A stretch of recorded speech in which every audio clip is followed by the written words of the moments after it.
صلی اللہ علی محمد صلی اللہ علیہ وسلم صلی اللہ علی محمد صلی اللہ علیہ وسلم صلی اللہ علی محمد صلی اللہ علیہ وسلم صلی اللہ علی محمد صلی اللہ. ونعوذ بالله من شرور أنفسنا ومن سيئات أعمالنا من يهده الله فلا مضل له ومن يضلل فلا هادي له ونشهد أن لا إله إلا الله وحده لا شريك له ونشهد أن سيدنا وسندنا ونبينا وكريمنا وشفيعنا وهادينا ومولانا محمدا بارك وسلم تسليما كثيرا كثيرا. أما بعد فأعوذ بالله من الشيطان الرجيم. بسم الله الرحمن الرحيم. يا أيها الذين آمنوا اتقوا الله وابتغوا إليه الوسيلة. وقال تعالى في عظمته النبي الكريم في الكلام المجيد والفرقان الحميد في شان حبيبه إن الله وملائكته يصلون على النبي يا أيها الذين آمنوا صلوا عليه وسلموا تسليما. اللهم صل على محمد وعلى آل محمد وبارك وسلم. صلاة وسلام عليك يا رسول الله. صلاة وسلام عليك يا حبيب الله. محترم بزرگوں اور دوستوں اور حاضرین و حاضرات، وابستگان خانقاہ محمدی اور نسبت حضور غریب نواز کی نسبت کی دوسری محفل ہے جو رجب المرجب کے مبارک مہینے کے شروع ہونے پر اس خانقاہ میں شروع ہوئی، اور یہ دوسری مجلس کی طرف میں ہم آج اس وقت میں بیٹھے ہوئے ہیں. سوال یہ پیدا ہوتا ہے کہ یہ مجالسیں اور یہ یاد کی محافلیں اور حضور غریب نواز کی یاد کی محفلیں یا اولیاء اکرام کی یاد کی محفلوں کے متعلق قرآن و حدیث کے اندر بھی کوئی ایسی مضبوط دلیل اور کوئی وجہ ہو کہ جس کا اہتمام ہم دین کا حق سمجھ کر یا اپنی آخرت کا مسئلہ سمجھ کر یا قرآن و حدیث پر عمل کرنے کا انداز سمجھ کر. تو میرے آقا دو جہاں کے مالک یہ ارشاد فرماتے ہیں جس کا مفہوم یہ ہے کہ میری امت کے اولیاء کا تذکرہ کفارِ سیئات ہیں. تو اس معنی میں کہ جن کو اپنے مجرم اور اپنے گناہگار نہ ہونے کا احساس ہو ان کے لیے تو یہ مجالس ضروری نہیں ہیں، لیکن جن کو یہ احساس ہو کہ ہم اللہ تبارک و تعالیٰ کے اتنے پاک باز اور نیک بندے نہیں ہیں بلکہ خطا کار ہیں، سیاہ کار ہیں، گناہگار ہیں، انجانے اور نہ انجانے میں ہم سے چوک ہو چکی ہے، تو ان کے لیے تو اپنی زندگی میں میرے آقا کے ارشاد کے مطابق میں ان مجلسوں کو ڈھونڈ کر اختیار کرنا چاہیے. اس لیے کہ دو جہاں کے مالک میرے آقا نے یہ ارشاد فرمایا کہ میری امت کے اولیاء کا تذکرہ کفارِ سیئات ہے، یعنی گناہوں کے دھلنے اور گناہوں کے دور ہونے کا ذریعہ ہے. کہ اس کا مطلب کیا ہے کہ کیسے کفارِ سیئات ہوگا؟ کیا اس کا مقابلہ دین کی باتیں، دین کی مجلسیں یا کوئی اور مجلسیں نہیں ہو سکتی؟ اولیاء کے تذکرے کو میرے آقا نے اس اہتمام کے ساتھ بھی کیوں فرمایا کہ اولیاء کے تذکروں کی مجلسیں میری امت کے لیے کفارِ سیئات یعنی گناہوں کے معاف ہونے کا ذریعہ ہے. تو اس حدیث پاک کے مطابق میں اللہ تبارک و تعالیٰ اپنے کرم سے امت کو یہ دولت پھر سے لوٹا دے. حضرات صحابہ کرام رضوان اللہ تعالیٰ علیہ مجمعین کے سامنے بھی مسجد نبوی کے ماحول میں چلو اور تھوڑا سا اوپر چلے کہ اولیاء کے تذکرے کہ اس کا تعلق دین سے، شریعت سے، قرآن و حدیث سے ہے. پہلی بات تو یہ سمجھ لینا چاہیے کہ آدمی اعتماد اگر کرے گا تو پھر اس کو اعتقاد پیدا ہوگا، اور جب اعتقاد پیدا ہوگا تو اس عمل کے اندر میں مضبوطی اور قوت آئے گی. تو اس اعتبار سے اللہ تبارک و تعالیٰ نے قرآن مجید کے اندر میں جہاں انبیاء اکرام علیہ السلام کا قرآن کا اثر لب و لباب، قرآن مجید کا اصل مقصد قرآن پاک کے نزول کا واحد مقصد اللہ تبارک و تعالیٰ نے اپنے محبوب کی عظمت کو ظاہر کرنا کہ یہ انسانیت میرے محبوب کی عظمت کو پہچان لے، صرف یہ ہے۔ اشتباہ پیدا ہو جائے گا آپ حضرات کو، لیکن اگر یہ زہر اگر تمہارے میلے میں سے ختم ہو جائے، یہ کینسر اگر ختم ہو جائے تو پھر صحت کی امید ہے، ورنہ ہزاروں صحت پر بھی کینسر کا ایک جراثیم پورے صحت کو ایک لخت ڈاؤن کر سکتا ہے، برباد کر سکتا ہے۔ بہت بڑا پہلوان ہے، بڑی کشتیوں کو کھیلنے والا، لیکن کینسر کا ایک جراثیم ہے تو یہ ممکن ہے کہ وہ چھپا ہوا جراثیم اس پہلوان کی زندگی کو برباد کر دے ایک وقت میں۔ اتنا بڑا پہلوان بھی کیا ہو گیا؟ کینسر ہو گیا، مرض ہو گیا۔ کیا ہوا؟ کینسر کہاں تھا؟ چہرے پر، ہاتھ پر، پیر پر نہیں، محسوس ہی نہیں ہوا۔ صرف یہ کہ تھوڑا سا تکلیف اس بنیاد پر وہ محسوس بھی نہیں کیا تھا۔ گیا ڈاکٹر کے پاس میں، ڈائگنوز ہوا کہ کینسر ہوا، اور جیسے ہی کینسر، اللہ آپ لوگوں کو ساری امت کو صحت و سلامت کی عطا فرمائے۔ نام لینے سے پریشان تو نہیں ہو رہے؟ نام لینے سے کیا پریشانی کی بات ہے؟ قسمت میں ہوگا تو ڈرنے سے نہیں، ہاں البتہ مانگنے سے دور ہوگا، رب کی طرف متوجہ ہونے سے دور ہوگا۔ اس لیے کسی غم اور کسی حادثے کے موقع پر میرے آقا نے فرمایا کہ کسی حادثے کو دیکھو، کسی بیمار کو دیکھو، کسی پریشان حال اور کسی مصیبت زدہ کو دیکھو تو ایک دعا میرے آقا نے تعلیم فرمائی۔ اس لیے مسنون دعا جو میرے آقا نے بیان فرمائی، کانکار محمدی والے ان کو بھی دیکھنا چاہیے، ان کو بھی پڑھنا چاہیے۔ مسنون دعاؤں میں شمائل ترمذی ہے جو امام ترمذی رحمۃ اللہ علیہ نے لکھی ہے، اس میں شب و روز کی 24 گھنٹے کی دعائیں ہیں۔ اس میں دعا ہے کہ کسی پریشان حال کو دیکھو، کوئی ایکسیڈنٹ ہو گیا، کوئی کینسر کا مریض ہے، کوئی ہارٹ اٹیک سے مرا ہے، اور کوئی ایسے مرض میں مبتلا ہو گیا، آپ نے اس کو دیکھا اور دل آپ کا دھک کیا، اور فطری چیزیں آدمی پر اثر ہوتا ہے، تو اس کی دعا میرے آقا نے فرمایا الحمدللہ الذی عافانی مما ابتلاک بہ علی کثیر ممن خلق تفضیلا، الحمدللہ الذی عافانی مما ابتلاک بہ کثیرا۔ یہ دعا کو میرے مصطفیٰ نے فرمایا کہ کسی پریشان حال کو دیکھ کر پڑھو، اگر وہ دعا واقعیتاً پڑھنے والا یقین اور اعتقاد کے سامنے پڑھے، یہ بھی ضروری ہے، ورنہ نفاق پیدا ہوگا۔ ہم نے تو دعا پڑھ لی لیکن اس کا اثر نہیں ہوا، ہم نے تو دعا مانگی مگر قبول نہیں ہوئی، تو بابا صرف کارتوس کام نہیں کرتا، کارتوس کے لیے بندوق بھی تو چاہیے۔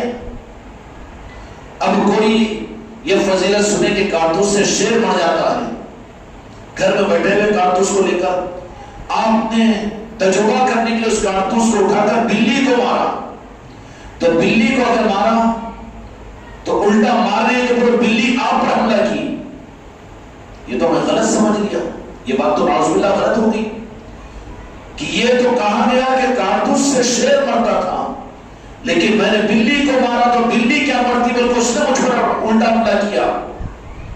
تو اعتقاد اور یقین اسی وقت میں ختم ہو کر نفاق پیدا ہو جائے گا۔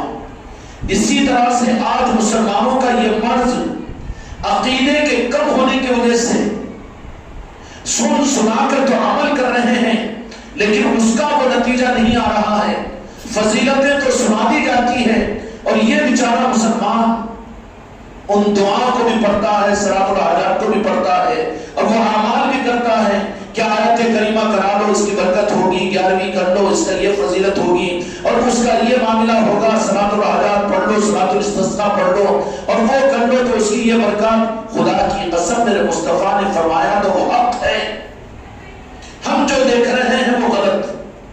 اب اس عقیدے میں کتنے پکے ہیں؟ اس عقیدے کے معاملہ تو یہ ہے کہ چلو وہاں پر یہ فارمولہ یہودی لا کر دے دیتے ہیں، دعا بھی کرنا دعا بھی کرنا، بس ڈھیلا نعرہ بن گیا، منافق بن گیا۔ دوا کا نمبر بعد میں، دعا کا نمبر پہلے۔ ممکن ہے کہ دوا کی انتہا پر دعا کا محتاج ہوگا لیکن دعا قبولیت والی ہوگی تو خدا کی قسم دوا کی ضرورت نہیں پڑے گی، لیکن کس کے لیے؟ فضیلتوں کو سن کر خالی منڈی لایا ماشاءاللہ الحمدللہ، اور اس میں تجربہ کرنے کے لیے بھی کر لیا کہ معاشی تنگی ہو تو اس کے لیے صدقہ کیا کرو، کوئی پریشانی ہو تو صلاۃ الحاجات پڑھا کرو، اور یہ کرو۔ میرے آقا نے یہ راستہ بتا دیا امت کو، لیکن وہ دعائیں قبول ہوتی ہوئی نظر نہیں آ رہی۔ تو دعاؤں کے ٹھیکیدار اپنی دکان کو چلانے کے لیے تمہاری دعا اللہ کا قبول کر سکتا، لہٰذا ہم دعا کے اب دعاؤں کی دکانیں لگا دی گئی کہ دعا کراؤ تو پیر سے کراؤ، دعا کراؤ تو امام صاحب سے کرواؤ، دعا کرواؤ تو مؤذن صاحب سے کراؤ، دعا کرواؤ تو ان سے کرواؤ، خوب دکانیں چل رہی ہے۔ میرے آقا نے ہر امتی کو صاحب دعا بنایا، اور دعا یقیناً اثر رکھتی ضرور ہے۔ بچے جاؤ چلو بدتمیز، دعا ضرور اثر رکھتی ہے، لیکن دعا کے لیے ضروری ہے کہ اعتماد امت کا عامات پہ سے دعا پر سے ختم ہو رہا ہے۔ کیوں؟ ایک نہیں بھائی، میں 4 مرتبہ تجربہ کر کے دیکھا ہوں، دعا تو قبول ہی نہیں ہو رہی۔ اب شک پیدا ہو گیا کہ شاید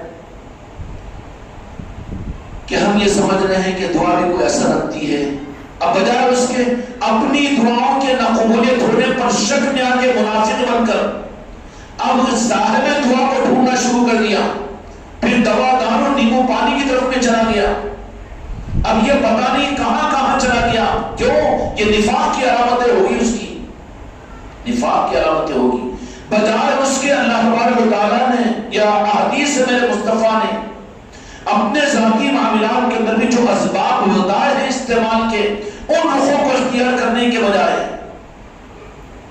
ان رخوں کو اگر استعمال کرتا تو پھر اس کا یقین بھی سلامت رہتا، اس کی دنیا کی عافیت میں رہتی۔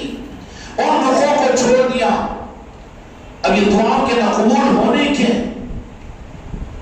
بہت خوش ہو رہے ہوں گے تم لوگ سن کر، لیکن ایک ایک اپنے دل پر ہاتھ رکھ کر کیا دعاؤں پر یقین ہے ہم کو؟ کہتا ہے کہ دعاؤں سے تو مردے زندہ ہو جاتے ہیں، دعاؤں سے تو یہ ہو جاتا ہے، وہ ہو جاتا ہے۔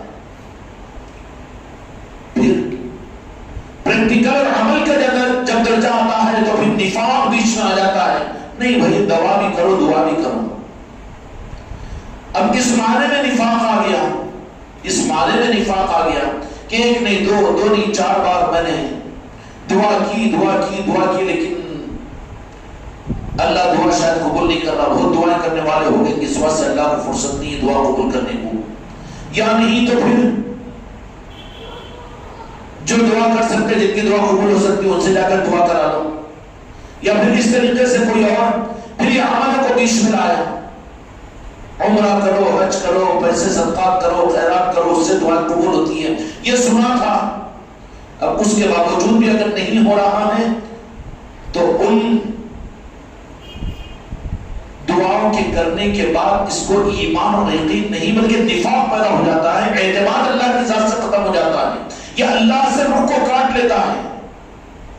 وہاں پر یہ کہ دعا کے لیے جیسے یقیناً کارتوس میں یہ تاثیر ہے کہ اس سے شیر بھی ہلاک ہو، لیکن صرف کارتوس سے نہیں ہوگا بلکہ اس کے لیے کارتوس کے لیے ضروری ہے کہ بندوق بھی تو ہو۔ سمجھ میں آئے گا؟ بندوق کا مطلب یہ کہ تیرا عقیدہ، تیرا یقین، تیرا اعتماد، تیرا اللہ کی ذات پر بھروسہ اور تیرا اللہ کے بنائے ہوئے قانون کے مطابق میں تو اپنی التجا کو رب کی بارگاہ میں پہنچا۔ سب سے پہلے تو جو فیوز نکالا گیا کیا ہوا کہ رب العالمین کی بارگاہ میں زمین والوں کی سفارش اور زمین والوں کی قبولیت اور زمین والوں کی التجا یہ اس قابل کہاں ہے کہ رب اس کو سنے، بلکہ خدا کا قانون پہلا ہی فیوز نکلا ہوا ہے امت کا وہاں پر، وہ میرے مصطفیٰ کا توسل اور وسیلہ ہے۔ خدا کسی کی کیا قبول کرے؟ خدا نے تو اپنے محبوب نبی حضرت آدم کے قبول کرنے کے لیے میرے مصطفیٰ کے وسیلے کو ذریعہ بنایا۔ آدم علیہ السلام مانگ رہے ہیں، معافی مانگ رہے ہیں، رب سے استغفار کر رہے ہیں، لیکن ہم کو کبھی اپنے گناہوں کا، یہ ہے اپنے گناہوں کے توبہ کے لیے راستہ۔ ذکر مصطفیٰ ضروری ہے، ذکر اہل بیت ضروری ہے، ذکر اولیاء ضروری ہے، اس لیے کہ اپنی قبولیت کے لیے، کیوں کہ چڑھا جائے گا سیڑھی سے اچک کر نہیں پہنچے گا اوپر. جو اچک کر پہنچنے کا فارمولا بتا دے وہ تو دانت اڑوائے گا, وہ تو اس کو زخمی کروا دے گا.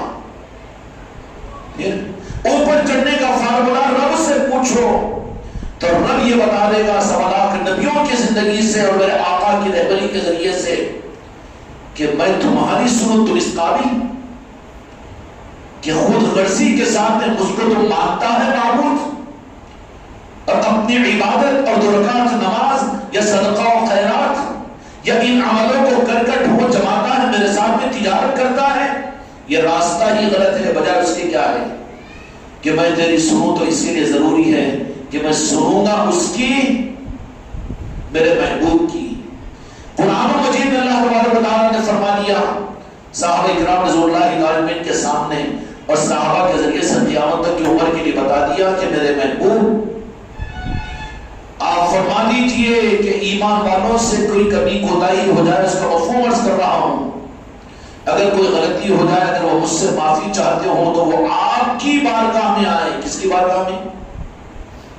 در مصطفیٰ پر آئے, در مصطفیٰ پر آئے. جو یا رسول اللہ ہی کا عقیدہ نہ بنا سکا ہو وہ کیا قبولیت کے مقام پر جائے گا؟ وہ کہاں مومن ہے جس کو یا رسول اللہ سمجھ میں نہ آئے, اور وہ کہاں مومن ہے کہ جس کو میرے مصطفیٰ حاضر و ناظر سمجھ میں نہ آئے؟ وہ کہاں رب کی بارگاہ میں قبولیت کے مقام پر ہے جہاں میرے آقا کو محجوب کر دے؟ اوپر ہی کا فیوز نکال دیا گیا. رب نے قانون بنایا تھا کہ میرے مصطفیٰ کے ذریعے سے میں سنوں گا. اب اس نے کہا کہ ڈائریکٹ ہم سنائیں گے. ڈائریکٹ سنانے والوں کو تو نبیوں کی اولادوں کو رب نہیں کہا, یہود و نصارہ کو یوں کہا یا ایھا الذین آمنوا, کیا فرما دیا؟ یا ایھا الذین نہیں, قل ان کنتم تحبون اللہ فاتبعونی ویحببکم اللہ, کہ اگر تم میری محبت چاہتے ہو, میں راضی ہوں چاہتے ہو, مفہوم یہی ہے. تو اب میں مجھ کو تم اپنا بنانا اور مجھ کو اپنا سنانا اگر چاہتے ہو تو اے اہل کتاب, اے موسیٰ علیہ السلام کی قوم, عیسیٰ علیہ السلام کی قوم, اب نہیں قانون ہمارا یہ ہے کہ میرے محبوب سے محبت کرو, میرے محبوب کے پاس پہنچاؤ, میرے محبوب مجھ تک پہنچائیں گے. پرانے قانون. اب یہاں پر معاملہ یہ ہوا سب سے بڑا جو دینی معاملات میں امت کو جو در مصطفیٰ سے توسط مصطفیٰ اور میرے مصطفیٰ کی چوکھٹ سے کاٹ دیا گیا. اب سارا دین مسلمان نماز پڑھ کر نماز سے غیر مطمئن ہے کہ نہیں تھی. عمر کو نماز پڑھ رہا ہے, میں نماز قبول ہوتی کہ نہیں ہوتی, روزے رکھ رہا ہے مگر میرے روزے اس قابل کہاں ہے کہ قبول ہوں گے, حج کر رہا ہے لیکن حج اپنا حج اس قابل کہاں ہے کہ کہاں قبول ہوگا. نا امیدی کے ساتھ میں ایک بنیے کا لیبر دن بھر کام کرتا ہے تو اس کو یقین ہوتا ہے, بنیے پر اعتماد کرتا ہے کہ وہ مزدوری دے گا, تجھے رب پر یقین نہیں ہے تو اس کی غیر یقینی ہونا اس کے روح کے غلط ہونے کی دلیل ہے. سمجھ میں آ رہی ہو؟ کیونکہ اللہ تبارک و تعالیٰ نے فرما دیا کہ میرے محبوب اپنی امت سے فرما دیجئے کہ اگر کسی سے کوئی گناہ ہو جائے, اگر وہ مجھ سے معافی چاہتے ہیں کہ میں ان کے گناہوں کو معاف کر دوں تو وہ آپ کی بارگاہ میں آئے اور وہ آپ کی بارگاہ میں آ کر استغفار کریں اور آپ ان کی سفارش میرے پاس میں کریں گے تو پھر مجھ کو ان گناہگاروں کے گناہوں کو معاف کرنے والا پائیں گے. آپ ان کو خوشخبری سنا دیجیے کہ میں ان کے گناہوں کو معاف کر دوں گا. تو توسط اور وسیلہ اور درمیان میں میرے آقا کی ذات کو, نعوذ باللہ میرے آقا کی خوشی یہ نہیں تھی کہ امت آپ کو پہچانے, لیکن خدا کی قسم رب کی مرضی یہ ہے کہ رب کو نہ پہچانے مگر میرے محبوب کو پہچانے. رب کو نہ پہچانے لیکن میرے محبوب کو پہچانے. جس نے میرے محبوب کو پہچان لیا اس نے مجھے پہچان لیا, جو میرے محبوب کو پا لیا اس نے مجھے پا لیا. یہ ہے اہدنا الصراط المستقیم, یہ ہے اہدنا الصراط المستقیم. تو عرض یہ کر رہا تھا میرے دوستوں, میرے بچوں, اولیاء کے نسبتوں کی محفلیں یہ امت کے لیے کیا ضروری ہے؟ دین کی مجلسیں، اجتماعات، افہام و تفہیم، تفسیر کے حلقے، حدیث کے تذکرے، اصلاح معاشرہ کے جلسے، یہ سب کچھ بھی اس کی ضرورت کا انکار نہیں کریں گے. ضرورتیں ہیں ضرور، لیکن مقصد نہیں. مقصد تو پہلے اپنے گناہوں کو معاف کر کے اس قابل تو بنے رب سے پوچھے کہ اللہ تیری بارگاہ میں کیسے قبول ہوں گے. تو رب العالمین یہ فرماتا ہے کہ میرے محبوب آپ ان سے کہہ دیجیے کہ وہ آپ کی بارگاہ میں آ جائیں، آپ کی بارگاہ میں آ جائیں. تو جہاں کے مالک میرے آقا کا ظاہری طور پر پردہ ہوا، ظاہری طور پر پردہ ہوا. ایک بدوی صحابی آئے اور آ کر اس آیت کو پڑھنا شروع کیا زور سے. حضرت عمر فاروق رضی اللہ عنہ نکل کر دیکھیں گے کہ اے اللہ تو نے فرمایا کہ ہم سے کوئی گناہ ہو جائے تو ہم تیرے محبوب کی بارگاہ میں آئے. اب وہ تو پردہ ہو چکے، ہم کیا کریں؟ خوب لوٹا، خوب رویا چوکھٹ مصطفیٰ پر، اور رو کر وہ بدوی، وہ صحابی اٹھ کر جا رہے ہیں. حضرت عمر فاروق رضی اللہ عنہ کی روایت ہے، حدیث کی کتابوں میں موجود ہے کہ دو جہاں کے مالک میرے آقا حضرت عمر رضی اللہ عنہ سے یہ فرما رہے ہیں، آواز رجال الغیب کی آ رہی ہے کہ جاؤ بشارت دو اس بدوی کو کہ ہمارے کہنے کے مطابق میں اپنے گناہوں کی معافی کے لیے وہ ہمارے محبوب کے در پر آیا، ہم نے اس کو معاف کیا. رو کر تو واپس جا رہا تھا وہ، کیونکہ نظر کو ظاہر میں نظر نہیں آ رہا تھا، لیکن بشارت سنائی. حضرت عمر فاروق رضی اللہ عنہ نکلے مدینے کی گلیوں کے اندر میں، لیکن وہ بدوی صحابی ہے کہ مدینے سے نکل چکا تھا، ملاقات نہیں ہوئی. یہ حدیث کی کتابوں میں موجود ہے سائے سبتا کی. تو پھر معاف کر دیا، یہ اعلان ہوا. عمر فاروق رضی اللہ عنہ نے فرما دیا. وہ صحابی بدوی صحابی آ کر میرے آقا کے پردہ فرمانے کے بعد چوکھٹ پر آیا، در پر آیا، تو خدا نے رب نے اس در کی بات رکھی. اب ہم بھی اپنی معافی کے لیے مدینے کی چوکھٹی پر جائیں. یا رسول اللہ کوئی چوکھٹ اور کوئی در آپ نے پوری دنیا میں بھی ہم گناہگاروں کے لیے رکھا ہے؟ تو حدیث کے اندر میں میرے مصطفیٰ نے فرمایا تذکرۃ الاولیاء کفار سیئات ہے. اولیاء کے تذکرے امت کے گناہوں کی معافی کا ذریعہ ہے. کیوں؟ امت اولیاء کے تذکرے کرے گی تو اولیاء سے محبت پیدا ہوگی. جب محبت اور اپنائیت پیدا ہوتی ہے تو اجنبیت ختم ہوتی ہے. ان کے پاس میں ان کی نسبت اور محبت کی وجہ سے ان کے پاس میں جاتا ہے تو آدمی وساعت کے ساتھ میں جاتا ہے اور کہتا ہے یا اچھا ولی ہم حقیقی ایمان لینے کے لیے آئے ہیں، یا غریب نواز آپ کی چوکھٹ پر آئے ہیں، مدینے کی خیرات لینے کر آئے ہیں. وساعت کے ساتھ میں، اجاگری کے ساتھ میں وہ ان سے مانگتا ہے. کس سے مانگتا ہے؟ کیوں کہ رب نے ان کو در بنایا ہے، در رحمت. مصطفیٰ نے میرا در رحمت بنایا ہے سلطان الہند کی چوکھٹ کو. لیکن لائٹ کٹی ہوئی ہوگی، فیوز نکلا ہوا ہوگا تو اولیاء کی چوکھٹوں پہ جانا شرک ہو جاتا. یہ بولے کہ فیوز نکلا ہوا ہے، بالکل نکال دیا گیا ہے. کیوں کہ سارے گھر میں اندھیرا کر دو تو ایک ایک لائٹ کو بند مت کرو، بلکہ جو فیوز ہے وہ نکال دو. اور اس فیوز کو جب میرے آقا کی نسبتوں کی جب امت سے نکال دیا گیا تو اس کے بدلے میں پوری امت میں نفاق آ گیا.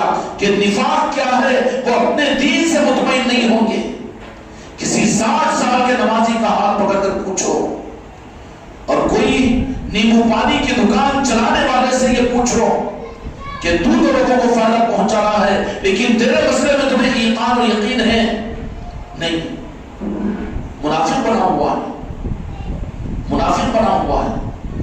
دعاؤں کی دکان لگی ہوئی ہے تیری جان میں، مال میں، ایمان میں، اعمال میں، کھال میں، بال میں، دوسروں کو سخاوت بانٹ رہا ہے لیکن خود کے لیے نہیں. میری دکان کھولے بغیر میں کیسا بنوں گا، اور میں کرے بغیر کیسا ہوں گا؟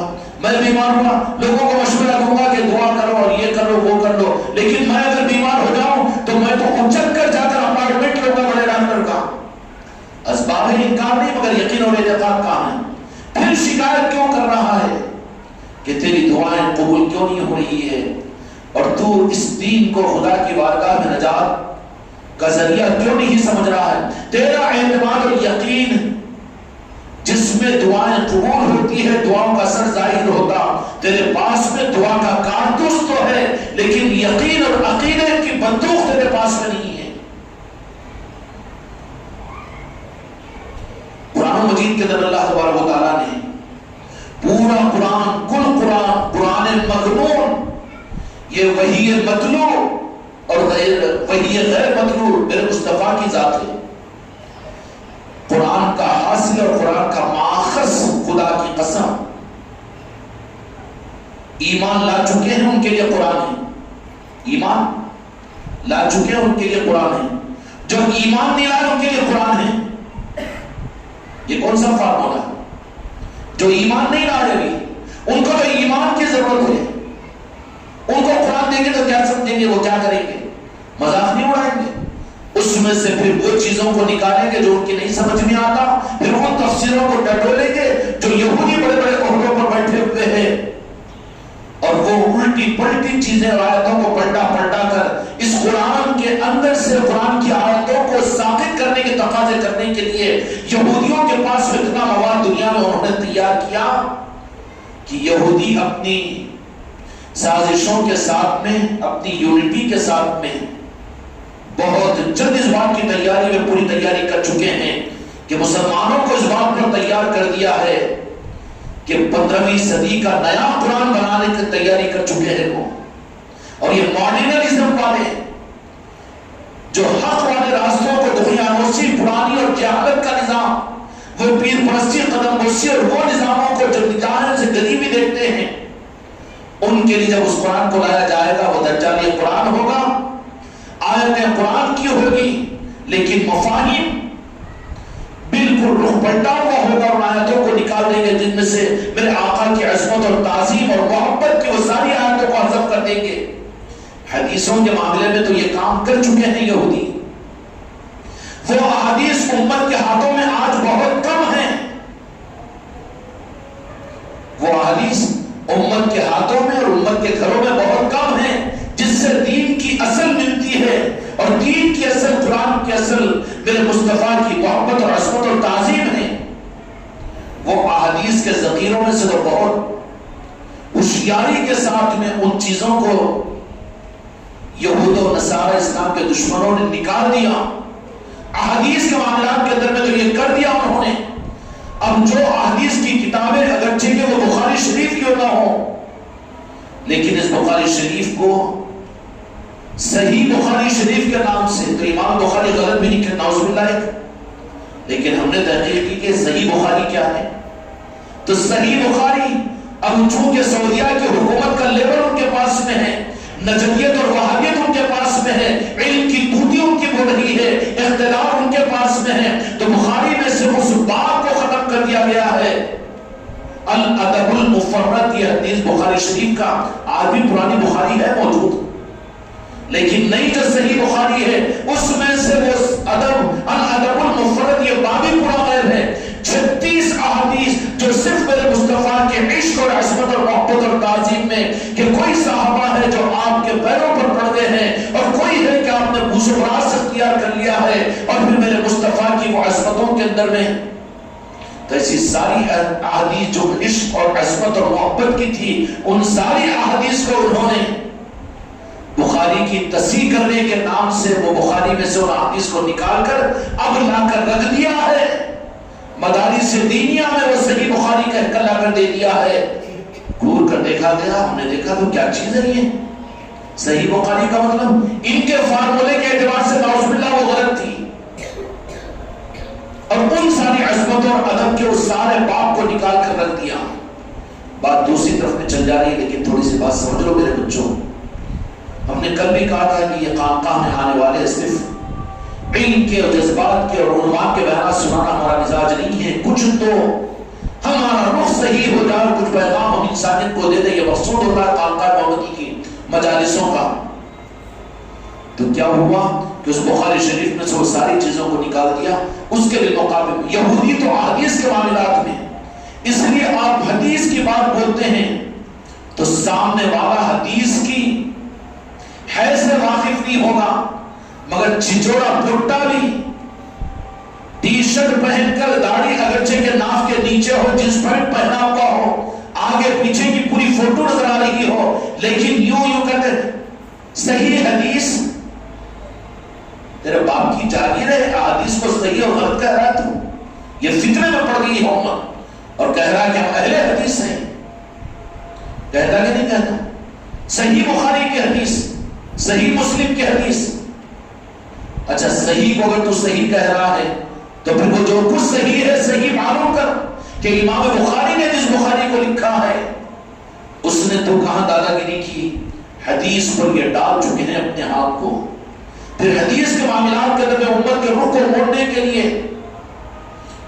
حدیث پر بھی انہوں نے ایسے کام کیے ہیں کہ امت کو تاجر بنانے کے لیے احادیث کے فضائل اعمال لکھ کر یا امت کو خدا کا تاجر بنانے کے لیے اس کے ذریعے سے حدیث کے ذریعے سے امت کے رخ کو موڑ دیا. کیا ہے تاجر کیسے بنی؟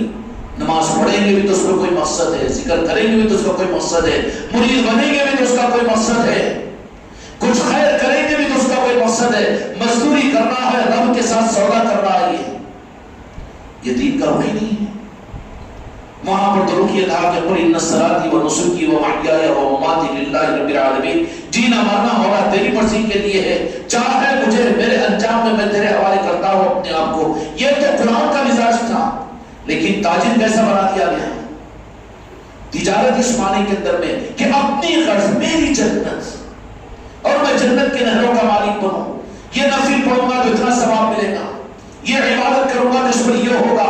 فضائل لے کر آئے احادیث کے اندر میں اور لے کر آ کر امت کے مزاج کے رخ کو موڑ دیا، اور اس طرح سے رخ کو موڑ کر پوری امت کو تاجر بنا کر لا کر میدانوں میں کھڑا کر دیا کہ اس کے سامنے سوائے اپنے مقصد کے لیے اور اپنی جنت کے لیے اور اپنی فضیلت کے علاوہ یہ فضائل اعمال کی کتابوں کی وجہ سے امت کا رخ ایسے مڑ گیا ہے، مقصد سے ہٹا اپنے مقاصد کی طرف میں آ گیا. جو بات میں عرض کیا کہ احادیث کو استعمال کر کے تو امت کے روح کو اور اصل پہلا فیوز نکالنے میں وہ کامیاب ہوئے. اب رہا تیاری ان یہودیوں کی، ان اسرائیلیوں کی، ان مکاروں کی، ان گوری چمڑی والوں کی یہ ہے کہ اب اس امت نے حدیث کو بھی، حدیث ضعیف ہے، حدیث صحیح ہے، بخاری ہے کہ مسلم ہے، یہ عنوان ہے عوام کا، اس میں کامیاب ہو گئے. حدیثوں کو لے کر آ کر عظمت اور تعظیم مصطفیٰ کو انہوں نے ختم کیا حدیث کے ذریعے سے. اس لیے جو اپنے آپ کو حدیث کا سہارا لیتے ہیں ان کے پاس میں دوسرا جو لفظ رہتا ہے وہ شرک اور شرک رہتا ہے. شرک ہی رہتا ہے. شرک کا دانا مسلمان کو کیسے دے سکتا ہے؟ تو پہلے یہ تو دے فتوا، یہ تو سمجھا ہم کو کہ مشرک ہے تو اس کو شرک کی بات بول، جو مسلمان ہے تو وہ شرک کا تو انکار کرا تو مسلمان بنا ہو. مسلمان کو شرک سے کیا مطلب ہے؟ موٹی بات ہے، سمجھ آنے کی نہیں. لیکن سہارا لینے کے لیے شرک کا عنوان، شرک، اور یہ شرک اتنا گھناؤنا اور اتنا ڈراؤنا جملہ ہے کہ عام مسلمان ایک دم چمک جاتا، ڈر جاتا. شرک اللہ اس کو معاف نہیں کرتا، سیدھا جہنم میں ڈالتا. پہلے تو تیار کیا گیا گروہ جہنم کا خوف. خدا غاضب ہے، خدا جبار ہے، خدا جلانے والا ہے، خدا نعوذ باللہ ظالم ہے. ڈر ڈرا کر اب یہ کٹ پٹیاں اس کے سوکھ رہے ہیں، ڈر خوف میں ہے، زندگی پوری عبادت میں گزر رہی ہے، لیکن اس کے باوجود بھی نہیں، مایوسی ناامیدی رب کے ساتھ میں.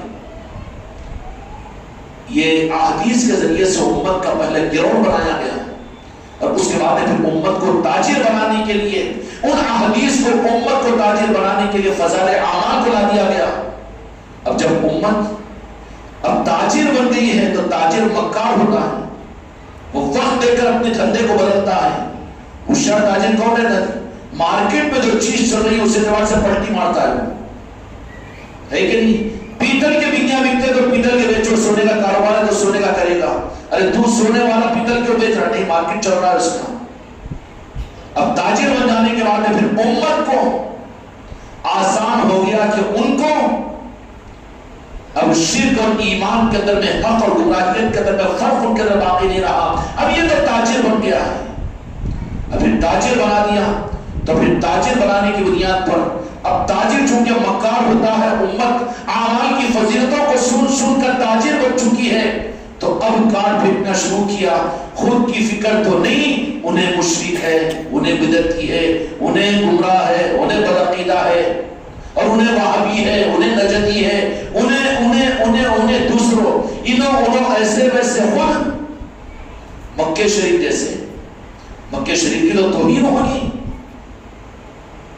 یہ بڑی پلاننگ کے ساتھ یہود و نصارہ نے اس امت کے لیے احادیث کو استعمال کیا. اور آخری جملہ عرض کر دیتا ہوں، اب انہوں نے تیاری کی ہے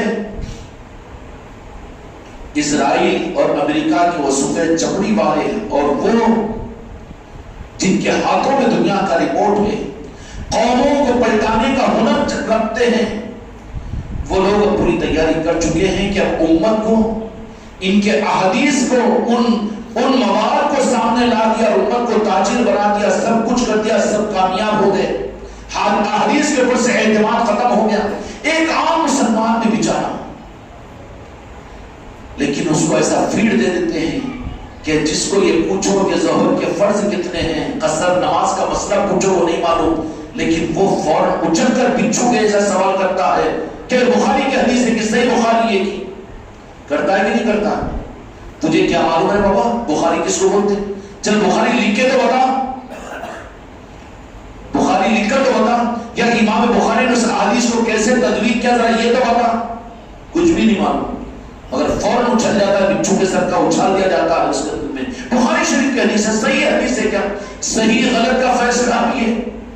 یہ دلال، یہ پان بیچنے والا، یہ ٹماٹر پنچر جوڑنے والا، اور یہ جاہل ابن الجاہل، اب انہیں صحیح اور غلط کا فیصلہ کرا ہے حدیث کے لیے. کیا ہو گیا تھا؟ بچے کے ہاتھ میں اگر بندوقیں دے دو تو پھر انسانیت رہ سکے گی؟ وہ تو خود کو مروا دے گا، خود کے ماں باپ کو ہلاک کر دے گا. یہ کیا یہودیوں نے، اسلام کے دشمنوں نے. صحیح بخاری ہے، صحیح مسلم ہے، یہ حدیث صحیح ہے کہ ضعیف ہے کہ حسن ہے، کیا جانتا ہے تو. لیکن امت کو حدیث کا نام لے کر اس طریقے سے بے اعتماد کر دیا گیا. اس کے بعد بے اعتماد کرنے کے بعد امت کو تاجر بنا دیا گیا. جب تاجر بن گئے تو قوم بہت مطمئن ہوگی کہ اب ان کے قرآن پر ہاتھ ڈالو. پھر اب قرآن پر ہاتھ ڈال کر مسلمانوں کی قبولیت کا وہ انتظار کر رہے ہیں. اگر امت کو نہیں بچائیں گے، امت نہیں بچے گی، تو پھر نئے زمانے کے ماڈل قرآن کو یہ قبول کر لے گی. برا مت مانو، مر جاؤ، لیکن قرآن پاک ایک لفظ زیر و زبر کو ہم برداشت نہیں کریں گے. اب ہم رہیں اس معاملے کے اندر میں کہ نہیں، قرآن کے حافظ ہمارے پاس میں، قرآن کے عالم تمہارے پاس میں. ان عالم اور حافظوں کے مقابلے کے اندر میں آج بھی ان عالم اور حافظوں کی کہاں چل رہی ہے تو سیٹ صاحب کی، جاگیردار کی، صدر صاحب کی، اطہر صاحب کی چل رہی ہے جو جاہل مطلق ہے. کہاں چلے گی علماء کی، حافظوں کی؟ پھر اب کیا چیز ہے امت کو فتنے سے بچانے کے لیے؟ آؤ در مصطفیٰ پر، آؤ در مصطفیٰ پر. یہی واحد راستہ ہے امت کے لیے. اور در مصطفیٰ رب نے قرآن مجید کے اندر میں فرما دیا. اس رب نے، اللہ تبارک و تعالیٰ نے قرآن مجید کے اندر میں جہاں میرے محبوب کا تذکرہ کیا، انبیاء اکرام علیہ السلام کا تذکرہ کیا، رسولوں کا تذکرہ کیا، اور نیک قوموں کا تذکرہ کیا، ان سب کے ساتھ میں قرآن مجید میں اللہ تبارک و تعالیٰ نے امت کو سمجھانے کے لیے وہ سب تو گزرے ہوئے تذکرے ہیں، لیکن آنے والے زمانوں میں میرے محبوب خاتم النبیین ہوں گے اور آپ کے بعد میں کوئی نبی دنیا میں نہیں آئے گا. تو کار نبوت کو، نبوت کی نورانی کو تفسیر کرنے کے لیے اس مقام پر میں اولیاء کو رکھوں گا، علی اور رسول کو اور اولاد علی کو. اس کے لیے اولیاء کی عصمتوں کی آیتوں کو قرآن پاک کے درمیان اللہ تعالیٰ نے نازل فرمایا. فرمایا کہ نہیں فرمایا؟ الا ان اولیاء اللہ لا خوف علیہم ولا هم يحزنون. یہ تو مشہور آیت ہے، قرآن پاک کے اندر لکھی ہوئی ہے. اور کتنی آیتیں ایسی انعمت علیہم من النبیین والصدیقین والشہداء والصالحین. نبیوں کا تذکرہ، امام الانبیاء کا تذکرہ وہ تو سب عقیدے کا تھا، لیکن یہ اولیاء کا تذکرہ کیوں؟ جو یہ کہتے ہیں کہ یہ کون سی دینی خدمت ہے کہ خواجہ جی کے نام کی مجلسیں کی جائے اور اور ان کی نسبتوں کے اوپر امت کو یہ پیغام دیا جائے اور ان کے لیے اپنے گھروں پر لائٹیں لگائی جائے، جشن منایا جائے اور یہ اہتمام کیوں کیا جائے؟ یہ کیا دین سے متعلق ہے؟ کیا دین سے اس کا کیا تعلق ہے؟ ہم تو سیدھا یہ جواب دیتے ہیں کہ تم نے جس کو دین سمجھا تمہارے دین سے اس کا تعلق نہیں، خدا کی قسم محمد رسول اللہ کے ساتھ میں اور قرآن کے ساتھ میں تو اس کا تعلق ہے۔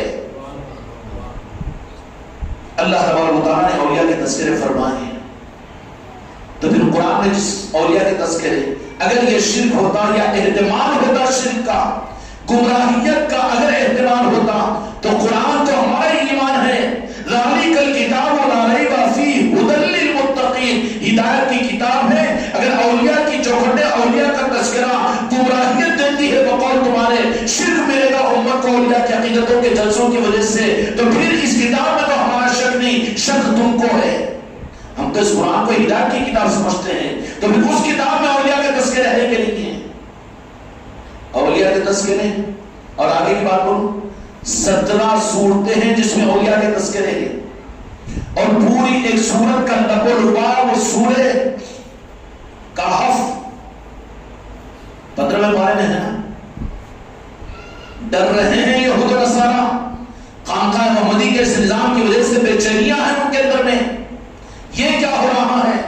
اب ان کے چھوڑے چپٹے جو ہے وہ بھی کھجلی پیدا ہو رہی ہے ان کو، یہ کیوں جشن غریب نواز منایا جا رہا ہے اور یہ کیوں ہو رہا ہے؟ اولیاء کی نسبتوں پر محفلیں کیوں، یہ لندن لڑائی کیوں جا رہے ہیں، گلیوں میں رونقیں کیوں نظر آ رہی ہے، اور سلطان محمد خواجہ قاجگان کے نام کے نشان کیوں لگائے جا رہے ہیں؟ لیکن خدا جس چراغ کو روشن کرے، خدا کی قسم دنیا کی آندھیاں اس کو نہیں بجھا سکتی۔ ہمارا اعتماد ان پر ہے، ان پر ہے ہمارا اعتماد۔ سورہ کہف میں نہیں نکال سکتے نا، قرآن نہیں سمجھایا جا رہا ہے امت کو، قرآن کا نام لے کر قرآن سے گمراہ کیا جا رہا ہے امت کو، قرآن سے بے اعتماد اور قرآن سے دور کیا جا رہا ہے۔ ہمارے دل کے جلن میرے دوستوں، میں ذرا بے قابو ہوتا ہوں تو اس وجہ سے ہوتا ہوں، بے قابو نہیں ہوتا، قابو میں رہتا ہوں میں۔ کیوں؟ تم کو تو اللہ رسول کو جواب دہی کا احساس ہوگا تم لوگوں کو، لیکن ہم کو تو اپنے آقا اور اولیاء کے سامنے جواب دینا ہے۔ اللہ تبارک و تعالیٰ نے امت کے لیے چونکہ ہدایت کا نظام اب نبیوں کی نبوت پر مہر لگا دی، انا خاتم النبیین لا نبی بعدی، میرے آقا خاتم النبیین ہے، آپ کے بعد میں کوئی نبی اس دنیا میں نبی بن کر نہیں آئے گا۔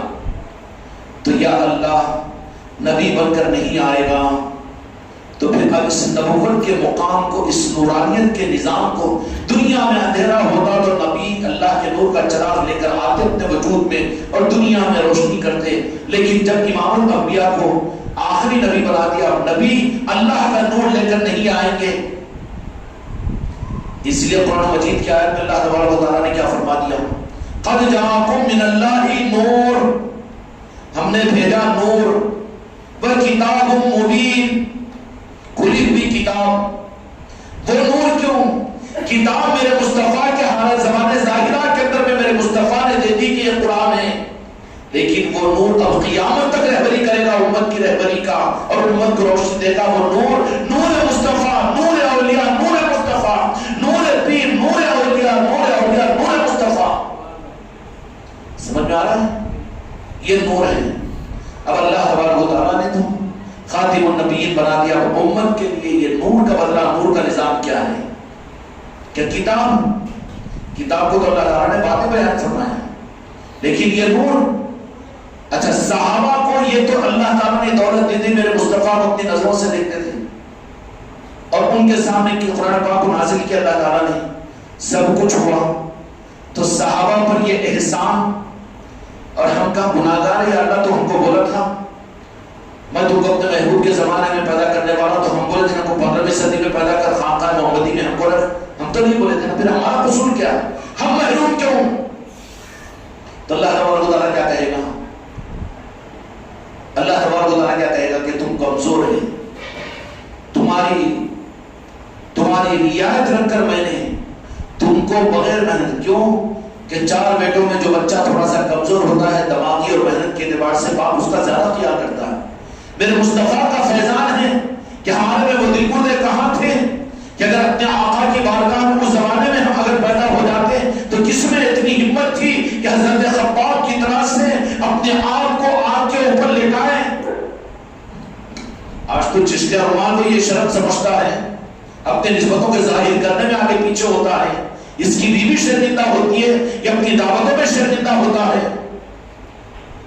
تو پھر صحابہ جیسے دعائیں تو کرنے لگا, ہم ہوتے تو ہم بھی اپنے آقا کے طلبے کو تسمہ بنتے بول لیں, لیکن وہ صحابہ تو خدا کی قسم میرے مصطفیٰ کے دوست اور میرے صحابہ میرے آقا کے ساتھی تھے جنہوں نے حق ادا کیا کہ نہیں کیا. شعبہ ابو طالب کی گھاٹی کے اندر میں ایک لخت بیکار کر دیا گیا اور یہ کعبۃ اللہ کے اندر میں یہ معاہدہ لگا دیا گیا کہ کوئی سامان خریدنے کو ان کے پاس جائے تو کوئی سامان نہ بیچے اور کوئی ان کو نہ پہنچائے, بالکل قطع تعلق کر لو. لیکن رب العالمین نے کہا کہ میں تو مہربان ہوں تم پر, میرے محبوب کو میں نے اپنی امت کے لیے حدیث بنایا تو 15ویں صدی کے مسلمانوں میں تم کو اس وقت میں پیدا کرتا تو تم تو کروڑوں حصے میں بھی پہلی مرتبہ اکھڑ جاتے تھے. بھئی کئی کو ساری دنیا کی مخالفت برداشت کریں گے کہ ہم کلمہ پڑھنے والے اور کلمہ پڑھ کر آقا کی غلامی کریں گے, تو تم ہم نظر آتے تھے وہاں پر. یہ تو کرم ہوا ہم پر کہ ہم کو زمانے میں اللہ تعالیٰ نے, چونکہ رب ہے ہمارا خالق, ہم کو ہم سے زیادہ جانتا ہے, لیکن فضل کیسے معلوم ہوا کہ فضل اس معنی میں کہ تم کو اپنے محبوب کی امت میں پیدا کر دیتا ہوں. اگر تم صرف میرے محبوب سے محبت کرو تو میں اولین کا مقام تمہیں ادا کروں گا. کیا کروں گا؟ میرے مصطفیٰ تمہاری تعریف کریں گے, قیامت کے میدان میں تم کو دیکھ کر, تمہارے چہروں کے چمکرات کے چاند کی چمک کو دیکھ کر میرے مصطفیٰ خوش ہوں گے کہ میرے امت کے اولیاء ہیں. اور یہ 15ویں صدی میں پیدا ہونے والی امت تھی. خدا نے کیا ظلم کیا جی, خدا نے نعوذ باللہ خدا ظالم ہے. اور مسلمانوں کو کون سی پٹی پڑھا دی گئی کہ دین پڑھنے چلیں گے تو خدا جہنم میں ڈالے گا, وہ کرے گا, یہ کرے گا. کیوں؟ اس کو تو خود کی غرض نہ مرنا ہے انہیں. میری جنت, میری قبر میں میرے عذاب نہ ہو, میری آل اولاد اچھی ہو جائے. خود کی غرض کا بندہ بنا ہوا ہی اللہ کا بندہ کہاں بنا. اولیاء پہلے اس کو مرید بنا کر اللہ کا بندہ بناتے ہیں, مصطفیٰ کا بندہ بناتے ہیں, اپنا بندہ بنا لیتے ہیں, خالد جی کا بندہ بنا لیتے ہیں. سمجھ میں آ رہی بات؟ یہاں تو غرض کا بندہ ہے. میری جنت کس کی غرض ہے؟ جہنم سے بچنا کس کی غرض ہے؟ میری آل اولاد کا بچ جانا کس کی غرض ہے؟ گاندھی چوک میں امبیڈکر چوک کے اوپر ایک 4 منزلوں کی بلڈنگ مل جانا, 10 ملیا مل جانا کس کی غرض ہے؟ بیمار ہوں تو صحت مند ہو جانا کس کی غرض ہے؟ میرے ناتی پوتی کا بھی فیوچر سیف ہو جانا کس کی غرض ہے؟ غرض کا بندہ ہے تو اللہ کا بندہ کہاں بن سکا؟ اللہ کا بندہ نہیں بن سکا نا. تو پھر اللہ تبارک و تعالیٰ نے کیا وعدہ کرنا تھا؟ ہم تو غرض کے بندے بنے ہوئے ہیں. اللہ تبارک و تعالیٰ یہ فرماتا ہے کہ ایسی جو کمی کوتاہیاں ہو جاتی ہے قیامت تک, میں نے اپنے محبوب کو نور بنایا ہے. نور کا مطلب کیا ہے؟ کہ اس نور کے اندر میں آ جاؤ, اس نور کے اندر میں آ جاؤ تو پھر تم کو وحشت بھی ختم ہوگی, دہشت بھی ختم ہوگی, پریشانی بھی ختم ہوگی. اس لیے پوری انسانیت کو اولیاء کی چوکھٹوں سے جوڑو, یعنی نور کی چوکھٹ پر پہنچا رہے ہو تم. اس لیے میرے بچوں کو بات کو یاد رکھنا کہ یہود و نصارہ چند دنوں کے اندر میں دیکھیں گے کہ آپ کے سامنے بات آ جائے گی کہ اس قرآن کے بدلے میں دوسرا قرآن پیش کیا جائے گا. وہ تحریکیں تو شروع ہوگی کہ قرآن کے اندر کے 10 بارے غیب ہو گئے, وہ ہو گیا اور یہ ہو گیا, یہ چیز ہو گئی. کوئی کہتے ہیں کہ بکری کھا لی, کچھ ہو گیا, کیا ہو گیا. اللہ نے قرآن پاک کی حفاظت کی ضمانت لی تو بکری کے اللہ کے مقابلے پر بھی کی. قسام کو بکری کو کاٹ دیتا ہے قسام, اللہ تبارک و تعالیٰ پر بھی. کیا اللہ محافظ نہیں ہے قرآن پاک کا؟ قرآن ہے, اس کے ایک لفظ پر ہمارا ایمان ہے نا. ہم منافق نہیں ہیں, ہم اعتماد کرتے ہیں. ہمارے مصطفیٰ نے فرما دیا کہ قرآن ہے, قرآن ہے. اس قرآن مجید کے اندر میں کہ امت آگے کہے گی یہ اولیاء کے تذکرے کیوں، یہ چھٹی شریف کا اہتمام کیوں، یہ عید چشتیہ کیسے، اور یہ مجلسیں کیسے، گھروں پر کیسے، محلوں میں کیسے، دیہاتوں میں کیسے، یہ سوالات پیدا ہوں گے. اس کے لیے رب العالمین نے قرآن مجید کے میں اولیاء کا تذکرہ فرمایا. تذکرہ ہی نہیں فرمایا بلکہ جلیل القدر نبی حضرت موسیٰ علیہ السلام کو حضرت خضر علیہ السلام کے پاس نے بھیجا. جو ولی تھے، جاؤ ان کے پاس، ان کی ملاقات کے لیے جاؤ. اور کون ہے وہ؟ اولیاء بنی اسرائیل ہے. تو ولیوں کا تذکرہ سورہ کہف کے اندر میں ہے کہ پھر سن کے برداشت کریں گے کیا؟ اولیاء کہیں کچھ یہ قرآن ہے نا، سمجھ لینا کہ تو قرآن تک ہی نہیں پہنچ سکتا ہے. پہنچنے کا راستہ اولیاء ہے. حق تک تو نہیں پہنچ سکتا، راستہ قلعے میں پہنچے گا اس وقت میں جب کہ راستے اور دروازہ ہو. اور تو راستے سے اگر بھٹکا ہوا ہے تو کہاں پہنچے گا؟ قرآن تک تو نہیں پہنچ سکتا، دین کے حق تک تو نہیں پہنچ سکتا اگر اولیاء کا راستہ اختیار نہ کرے. تو قرآن مجید اللہ نے سورہ کہف کے اندر میں حضرت خضر علیہ السلام، موسیٰ علیہ السلام کا یہ صوفیہ اور خواجہ تو تحریر نہیں کرے ہیں، نعوذ باللہ، ہے نہیں ہے، یہ سب کچھ ہے. اس کے بعد نے پھر کہا بھی میرے مصطفیٰ کے ذریعے سے کہ میرے محبوب آپ کے بعد میں آپ کی امت کے لیے نور کا نظام، آپ کی آل کا نظام ہے، اہل بیت کی محبت ہے. میرے محبوب آپ اعلان فرما دینا غدیر قم کے موقع پر کہ میں دو چیزیں تمہارے درمیان میں چھوڑ کر جا رہا ہوں. ایک طرف قرآن مجید ہے، دوسری طرف میرے اہل بیت ہے. مشکات کی حدیث ہے، یہ سمجھ میں آئی بات؟ مشکات شریف کی حدیث ہے. دو چیزوں کو چھوڑ کر جا رہا ہوں. اب جن کو اولیاء کے نظاموں سے، آل رسول ہی سے، غوث و خواجہ ہی سے امت کو کاٹنے کی کوشش کی جا رہی ہو تو وہاں پر حق دور دور تک نہیں ہے، وہاں دور دور تک حق نہیں ہے. وہاں تجارت ہے، وہاں مقصد یہود و نصارہ کا پورا ہو رہا ہے، دین کا مقصد پورا نہیں ہو رہا ہے. عمل دے کر تاجر بنا کر جہنم میں پہنچانے کا انتظام ہو رہا ہے، گستاخ بنانے کا نظام بن رہا ہے. چوکنا ہو جانا چاہیے، اپنے عقیدے کو بچانا چاہیے. پوری دنیا کی ذمہ داری، ٹھیکیداری ہمارے اوپر نہیں ہے، لیکن اپنے عقیدے کی ذمہ داری تو ہمارے اوپر ہے. اپنے عقیدے کی صحیح کرنے کی ذمہ داری تو ہمارے اوپر ہے.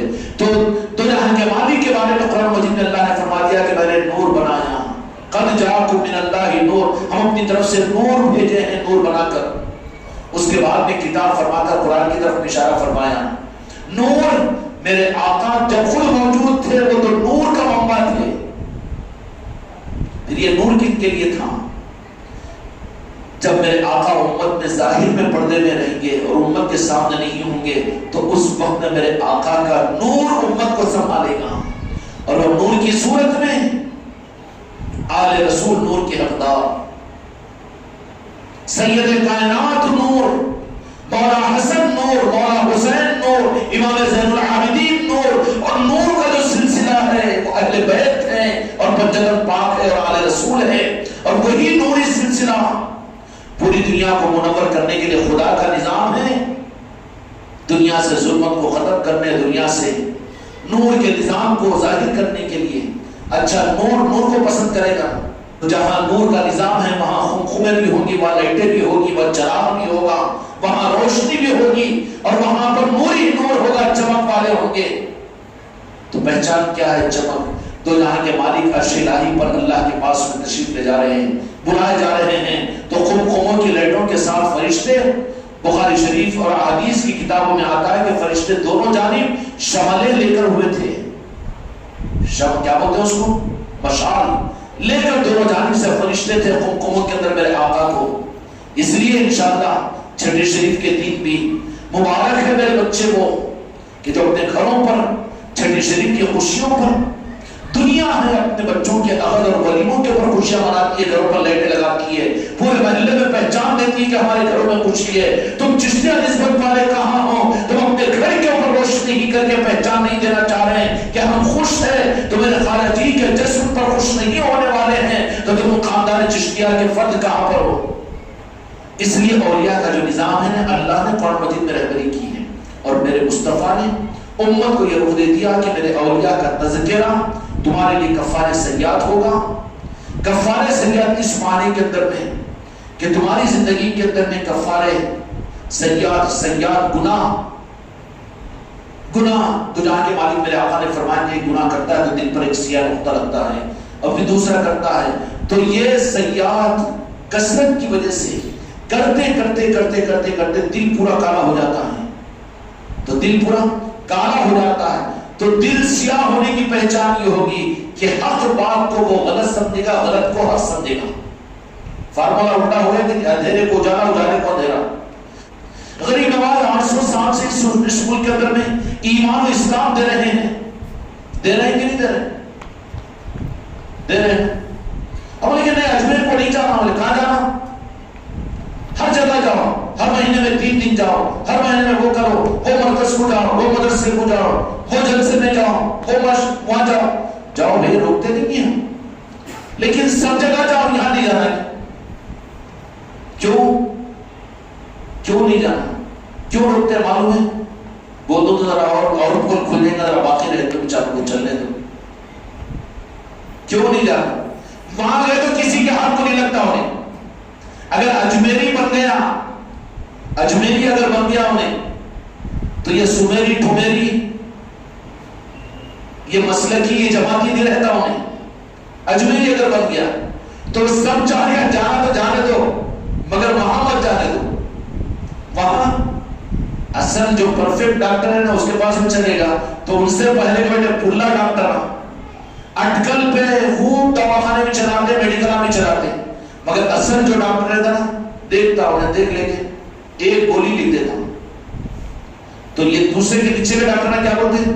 اس کے پاس مت جانے دو۔ کیوں کہ اپنی میڈیکل، اپنے دواخانے نہیں چلتے۔ تو یہ سبوں کو جو اجمیر سے مخالفت ہے، سمجھ رہے نا، اجمیر سے جو مخالفت ہے نا، ان کو اجمیر والوں سے دشمنی نہیں ہے، پر ان کی دکانیں بند ہو جاتی۔ کیوں؟ جو بزرگوں کی چوکھٹ سے وابستہ ہو گیا، اب وہ کسی کے چکر میں آنے والا نہیں رہتا، یا غریب نواز کہنے والا ہوتا ہے، پھر یا رسول اللہ کا راستہ اس کو آسان ہو جاتا ہے، یا رسول اللہ کہنے کے وہ خدا مدد کے ساتھ میں اس کے سامنے ہوتا ہے، وہ خدا کے ساتھ تجارت نہیں کرتا، بلکہ میرے مصطفیٰ کی محبت کو اپنا ایمان سمجھتا ہے، میرے آقا کی عظمت کو قرآن سمجھتا ہے، اپنے دین کو دین نہیں سمجھتا، رب کا دین نہیں سمجھتا، بلکہ صرف میرے مصطفیٰ کی خوشنودی سمجھتا ہے، یہ حقیقی دین اس کو مل جاتا ہے۔ جب حقیقی چیز ملنے کے بعد میں ڈاکٹروں کو تو خطرہ ہوگا نا جی، میڈیکل والوں کو بھی پورے یونین بن جاتے ہیں، ہم بے فکر ہیں۔ اب نتیجہ یہ نکلا کہ وہ جگہ جادوگر سارے ہتھ کنڈے کرنے کے بعد میں پھر صاحب نے تو پھر خواجہ جی نے فرمایا کہ اچھا میرے بچوں کو پریشان ہو رہے ہیں، 40-41 آدمی تھے اس میں، سلطان علی کے ساتھ میں اجمیر شریف میں۔ خواجہ جی کی مجلس میں خواجہ جی کا تذکرہ بھی ہونا نا، بغیر اس کے کیسا؟ نہیں تو خواجہ جی بولیں گے نام میرا تھا، کام پورا اپنا کر لیا بولیں گے، مگر حق ہے میرے خواجہ جی خوش ہوتے ہیں۔ تو مریدین کا جو خلافات ہے وہاں پر مریدین تھے، ان لوگوں کو کہا کہ فکر مت کرو، حق کا چراغ لے کر ہم آئے ہیں، ہماری ذمہ داری مدینے والوں کی ہے، رب کا نظام ہمارے ساتھ میں ہے، رب کا نظام ہمارے ساتھ میں، جن کو ان نظاموں پر اعتماد ہوتا ہے وہ بنداس ہوتے کہ نہیں ہوتے؟ کہا کہ صرف ایک ہی ہے کہ میں جو ڈالتا ہوں دائرہ، حساب نہیں بن رہے، وہ حساب کتاب الگیچ کرتے ہوں، حساب بن کے، ارے بابا ایک جن کو حساب بنا ہوگا دوسرا ٹپک گیا تو نرڈی پکچر دیتا نہ ہونے تو، ایک علاج کرنا ہوگا دوسرا آ گیا تو، اعتماد کر بابا اللہ کے نظام پر، اولیاء کے نظاموں پر۔ سلطان الہند نے کہا کہ میرے بچوں ڈرو مت، اب یہ میں نام ڈال دیتا ہوں، میں قانون بتا دیتا ہوں، یہ کرو تم محفوظ رہیں گے، وہ میری ذمہ داری ہوگی۔ تو وہ سارے کے سارے تو اس حصار میں رہے، مگر وہ تماشا دیکھتے رہے، وہ آگ برس رہی ہے، وہ پتھر برس رہے ہیں، اور وہ پانی برس رہا ہے، بڑی بڑی چٹانیں اڑ کر آگے گر رہی ہیں، مگر جو آ رہی ہے، جو حساب تھا خواجہ جی ڈالے ہوئے اس کے باہر جا کر جو ٹکرا رہی ہے، پاش پاش ہو جا رہی ہے، خود بھی اڑ رہا ہے ہواؤں کے اندر میں، چیخ رہا چلا رہا۔ کون؟ جگہ جادوگر ڈائریکٹر۔ آخر میں کیا ہوا؟ تھک گیا۔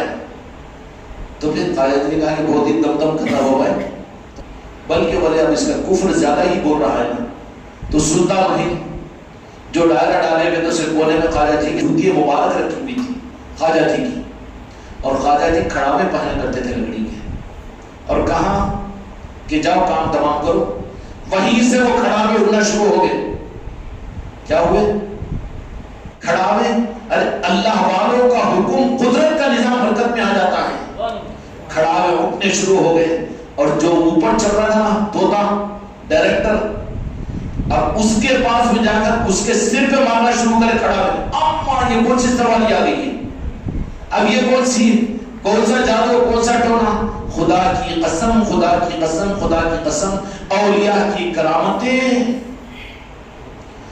اولیاء محتاج نہیں ہوتے جنوں کے، اولیاء محتاج نہیں ہوتے موکلوں کے۔ جو موکل اور جو جنوں کو جانتا، ان کی طاقتوں کو جانتا ہے، وہ اولیاء کو نہیں جانتا۔ اولیاء محتاج نہیں ہوتے، وہ تو مختار ہوتے ہیں، اور جو مختار کھانے پینے والا ہوتا نکالتا نہیں ہوتا انہیں۔ اس کی دکان کیوں زیادہ چڑھ رہی میری دکان، انہیں نہیں جاتی اس کی نظر، اس کے لیے کھائے پیا ہوا رہتا ہے، اس کو مطلب نہیں، مدینے والوں سے مطلب ہوتا ہے اس کو۔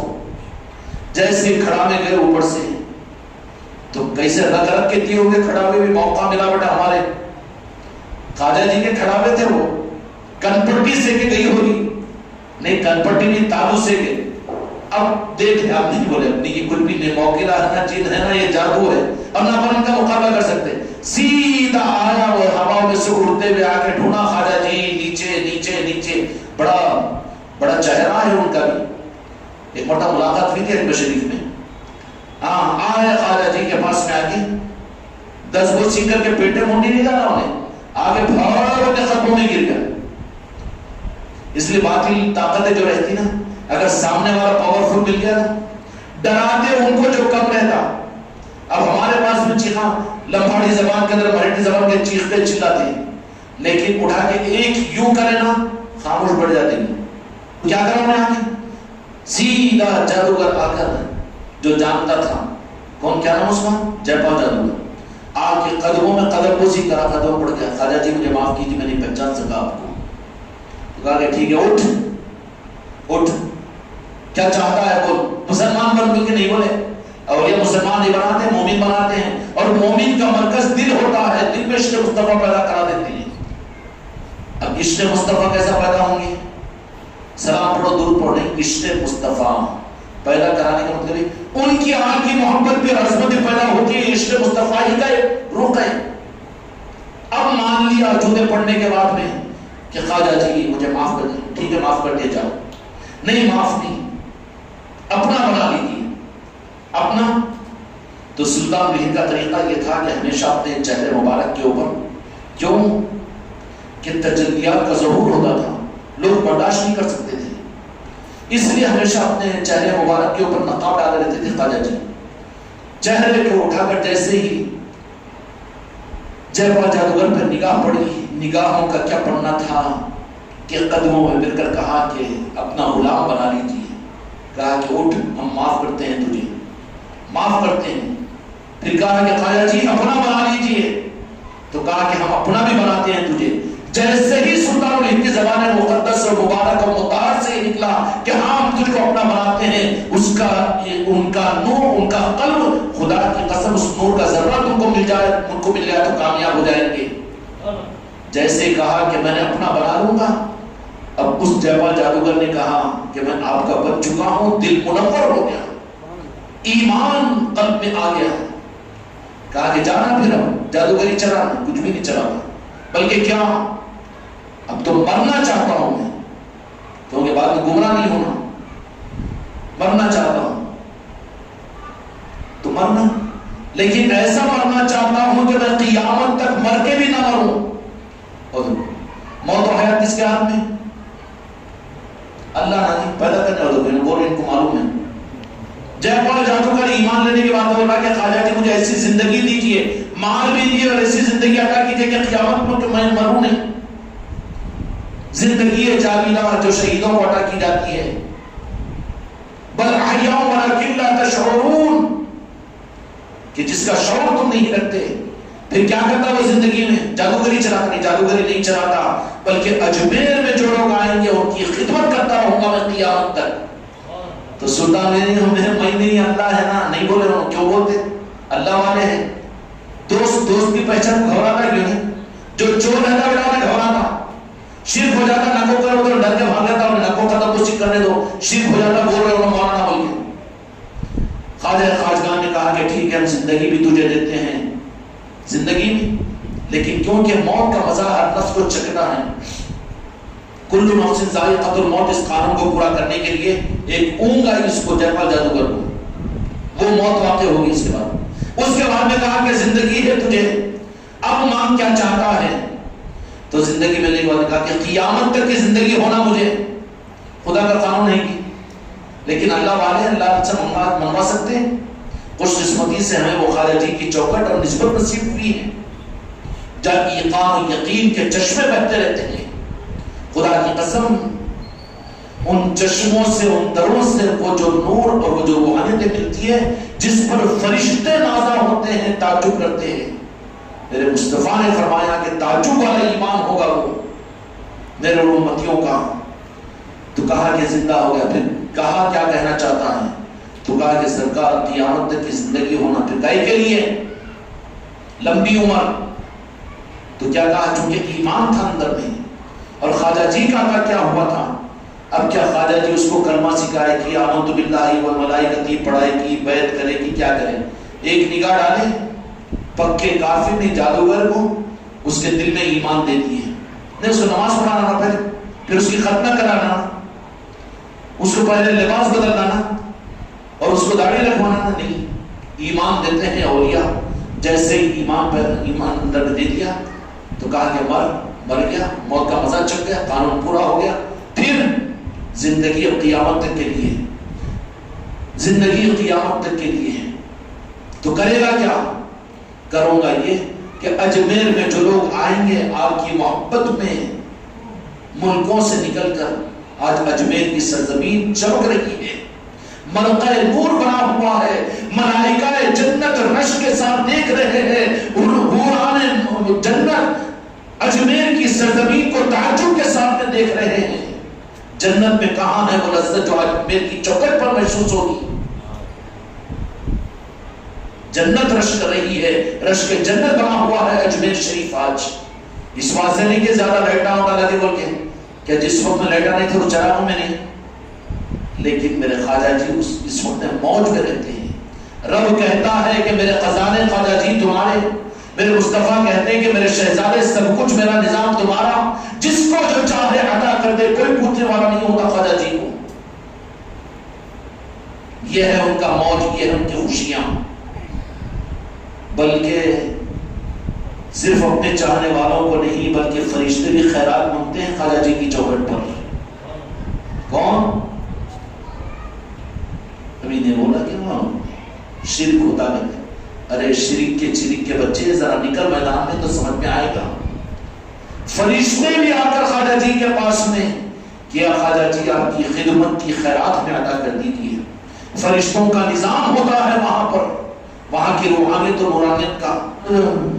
چونٹی کو بھی جگہ نہیں ملی، بولے کیسا جا رہے ہوں گے لوگ؟ میرا سب جاتے، سب کو پہنچاتے خواجہ جی چوکھٹ پر اپنی، سب کو پہنچاتے ہیں، کوئی بھی ایک محروم ہو کر نہیں آتا۔ بدعقیدہ تو جا کر اجمیر میں رہ کے بھی محروم ہو کر آئے گا کہ میں نہیں گیا وہاں پر، لیکن جو ان کی محبت میں جاتا ہے لاکھ نہیں، میرا عقیدہ ہے کہ کروڑ بھی چلے جائیں تو سب کو اپنی چوکھٹ کی زیارت دیتے ہیں میرے خواجہ جی۔ ہوتا ہے نہیں؟ اچھا کوئی تو پوری زندگی میں ایک ایسا ملا کہ میں عرس میں گیا تھا لیکن خواجہ جی کی چوکھٹ پر نہیں جا سکا بولیے؟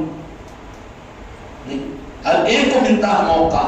ارے اچھوں کو کیا لگ رہے، لوگوں کو بھی جس کے پیر نہیں ہیں ان کو بھی خواجہ جی اپنے در پر بلا کر اس کا دل مطمئن کرتے ہیں۔ ایک کو بھی ملا کہ ایسا میرے کو تو نہیں ملا زندگی میں گیا جی عرس میں، مگر بجما زیادہ تھا بلکہ میرے کو جانے کا موقع نہیں ملا، ایک بھی ابھی تک نہیں ملا، نہ ملے گا بھی۔ سب کو بلاتے ہیں، فرشتوں کا نظام ہوتا ہے۔ کیسا فرشتوں کا نظام ہوتا ہے؟ 40 لاکھ کا وہ اجتماع ہوا تھا بولے، تو پھر وہ بھی کیا فرشتوں کا تھا؟ بھائی نیک لوگ ہیں تو پھر ان کے ساتھ میں فرشتوں کا نظام، اس کا انکار نہیں کرتے، مگر تمہارے حضرت سے ہر آدمی مل سکا گی، 40 لاکھ آدمی مل سکے گی، لیکن میرے خواجہ جی کی کرامت کیا ہے کہ ہر ایک کو اپنی چوکھٹ پر۔ اچھا وہ چوکھٹ کا حجرہ بھی رکھے کتنا خواجہ جی میرے؟ نہ وہاں تخت و تاج کی چلتی ہے، نہ حکومت کی چلتی ہے، نہ فوج و سپاہ کی چلتی ہے. خدا کی قسم ہندوستان میں تو میرے قریب نواز کی چلتی ہے، قریب نواز کی چلتی ہے. اتنا ہی حجرہ، اتنے حجرے میں اتنا مجمع. چلو مجمع آ گیا ہمارا محبت میں، مگر ہر ایک اپنے چوکھٹ کی زیارت. یہ کرامت نہیں ہے خواجہ جی کی. ہم بھی گئے 10 لاکھ مجمع کے اجتماع کے اندر میں جا کے حضرت جی سے ہر ایک نہیں مل سکتا تھا. وہ جو سامنے رہا ملا نہیں ملا. جانے والے تو لاکھوں ہوں گے. قیاس مت کر میرے خواجہ جی کے تصرف اور کرامت پر.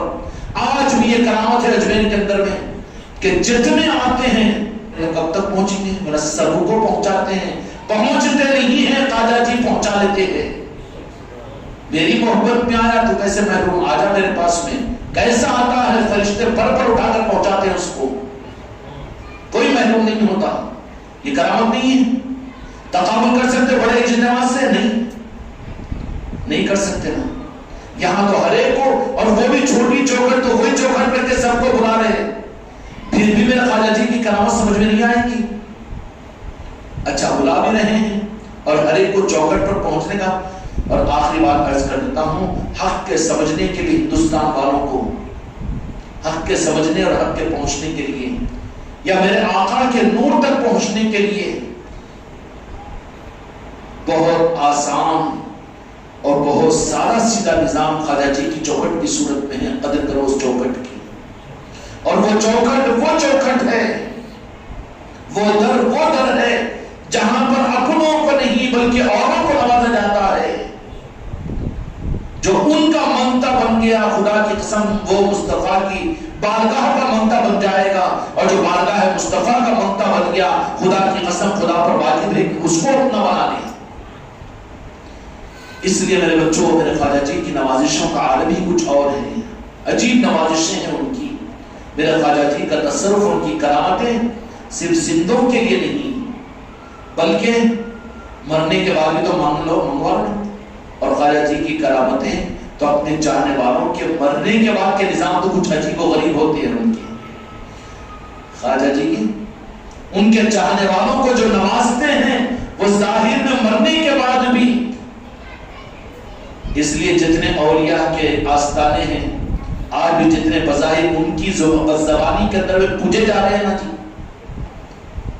تو وہ جو پوجے جانے کی وجہ ہے وہ تو خواجہ کے اندر کی خیرات اور ان کے چوکھٹ کی خیرات ہے.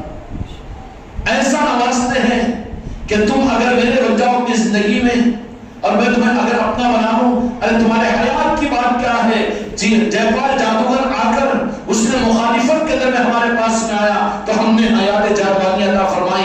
خواجہ جی کے در سے ان کے چاہنے والوں کو جن کو اپنا بنا لیں، انہیں مرنے کے بعد بھی ایسا باکرامت بنا دیتے ہیں کہ لوگ عظمت اور عقیدت کے ساتھ بھی ان کے مزارات کا طواف کرتے ہیں. یہ فیضان چشتیہ کیا ہے؟ یہ راجن شوری کا فیضان کیا ہے؟ تاج الاولیاء کا فیضان کیا ہے؟ صابر پاک کیوں ان کے اس دنیا سے پردہ ہونے کے بعد میں بھی ان کی بزبانی کے مطابق بھی کیوں پوجے جا رہے ہیں؟ کہ خواجہ جی نے انہیں اپنا بنا لیا ہے. ایسی حیات جادوانی عطا فرماتے ہیں. اب سمجھ میں آ گیا کہ جے پال جادوگر کوئی نہیں، مرنے کے بعد کی زندگی نہیں، بلکہ خواجہ جی تو اپنے سچے چاہنے والے کو مرنے کے بعد میں ان کو زندہ کر دیتے ہیں. صرف جے پال جادوگر کا نہیں تھا. حق نہیں مان رہا ہوں. اب ان کا نام عبداللہ بیابانی ہے. اب جے پال جادوگر نہیں بول سکتے ان کو. بہت غریب صحیح میں عبداللہ بیابانی ہے ان کا نام. کہ زندگی قیامت تک کی ہم دیتے ہیں میرے خدمت کے لیے. اگر تم خانقاہ محمدی والوں خانقاہ محمدی کو اپنی دنیا بنانے کی چکر کے ساتھ اس چوکھٹ کی ناقدری نہ کرو، بلکہ مرنے کے بعد اس کی غلامی کی ارادہ و نیتیں کرو، تو خدا پاک میرے خواجہ جی کے ذریعے سے تمہیں مرنے کے بعد کی زندگی بھی عطا کرے گا. مرنے کے بعد کی زندگی دینے اور نوازنے کا نام در خواجہ خواجگان خواجہ غریب نواز ہے. مرنے والے زندہ رہنا چاہتے کہ وہ کیسا رہتے ہیں؟ قرآن کا انکار مت کر. وَلَا تَقُولُوا لِمَنْ يُقْتَلُ فِي سَبِيلِ اللَّهِ أَمْوَاتٌ بَلْ أَحْيَاءٌ وَلَكِنْ لَا تَشْعُرُونَ. کہ شہید ہونے کے بعد بھی ان کو زندہ رکھتے ہیں. اب تو انکار نہیں کریں گے. شہید ہو جانے کے بعد اپنی مرضی سے ہوتا ہے لیکن دشمنوں کے ہاتھ سے شہید ہوتا ہے، اولیاء کے ہاتھوں میں تو اپنی رغبت کے ساتھ اپنی زندگی میں اپنے آپ کو مروا دیتا ہے۔ میری کوئی منشا نہیں یا پیر، اتنا آسان نہیں ہے یا پیر، بہت بھاری جملہ ہے یہ، تم بھی سب کچھ میرے کھیل تماشا نہیں ہے یہ۔ ہاں جو ایسا ہو جاتا ہے تو پھر ان کو ایسی حیات جادوانی میرے غریب نواز آج بھی ادا کر رہے ہیں کہ جتنے ہندوستان نہیں بر اعظم صغیر کے اندر جتنے آستانے ہیں جن سے نور تقسیم ہو رہا ہے، مرنے کے بعد بھی صرف عبداللہ بیابانی کے لیے نہیں تھی نوازش، خواجہ غریب نواز کی نوازش تو آج بھی خدا کی قسم پتہ نہیں اس عرش شریف کے اندر میں کتنوں کو یہ دولت نصیب ہوگی کہ کیا ہوگا کہ وہ مریں گے نہیں، مر کر بھی زندہ رہیں گے، مر کر بھی۔ تمہارے میرے خاندان کے لوگ اوپر آبا و اجداد اللہ ان کی مغفرت فرمائے، خواجہ اپنی غلامی میں لے لے ان کو، لیکن وہ تو مر گئے نا جی، بھول گئے نا، پردادا کا نام یاد ہے کہ ضرور، لیکن راجن شاہ ولی کیا ہے تمہارے خاندان کے کہ نہیں کچھ بھی نہیں ہے لیکن زندہ ہے، ان کی زندگی ہے کہ نہیں ہے؟ تاج الاولیاء زندہ ہے، سعد اللہ حسینی زندہ ہے، صابر پاک زندہ ہے، بابا قطب الدین بختیار کاکی زندہ ہے کہ نہیں؟ وہ کون سی زندگی ہے؟ یہ زندگی ہے جو اپنے اولیاء کے ہاتھوں سے رب دلواتا ہے۔ یہ دولتیں ملتی ہے خواجہ جی کی چوکھٹ سے جو ان کے بنتے ہیں، اس لیے نیت کرو کہ ہم کس کے نہیں بن سکے، دنیا والوں کے، بیوی بچوں کے، کاروبار کے، بھائی بندوں کے بننے کی چکر میں بے ایمان ہو گئے، وہ اپنا نہیں سمجھے ہم کو اور پھر شکایت کرتے ہیں، لیکن سارے لوگوں سے اپنے آپ کو ہٹا کر کیا خواجہ جی میرے ایک ایک بچے کو ہم سب کو اپنا بنا لیجیے، ٹھیک ہے؟ بننے کی پکی نیت، اور بننے کی نیت میں یہ کہ مرنے کے بعد کی زندگی ملے تو اس کا مطلب یہ نہیں کہ میری آل اولاد، میرے کاروبار، میرے بچے، میری دکان، یہ نہیں، بلکہ یہ خواجہ جی اپنے نظام کے لیے ہمیں قبول فرما لیجیے۔ میرا ایک ایک مرید، ایک ایک مریدہ خواجہ جی کی بارگاہ میں ان کی چوکھٹ پر یہ دعا کیجیے، اور بالخصوص چھٹی رجب کی جو چھٹی شریف کی مجلس مانتا میں ہوگی ہفتے کی رات میں، اسے اس بات کی دعا کیجیے 2 رکعت صلاۃ الحاجات پڑھ کر کہ یا خواجہ جی ہم کو آپ اپنا بنا لیجیے اور اپنا بنا کر اس دنیا سے اٹھانے لگائیے، موت کا مزہ چکیں گے، پھر زندگی جاودانی عطا کر دی جائے گی، زندگی پھر وہ زندگی جاودانی سے دنیا کو خواجہ جی کا نظام دیں گے، خواجہ جی کا نظام سمجھائیں گے، مر بھی جائیں گے لیکن تمہارے گھروں کی تربیتوں کے نظام، تمہاری اولادیں خواجہ جی کے نظام کو دنیا میں زندہ کریں گی تو تم زندہ ہے۔ پھر یہ دولتوں کے لینے کے لیے نسبتیں ہیں، کریں گے بھائی اس کی فکر انشاءاللہ۔ اللہ تعالیٰ مجھ کو توفیق عطا فرمائے۔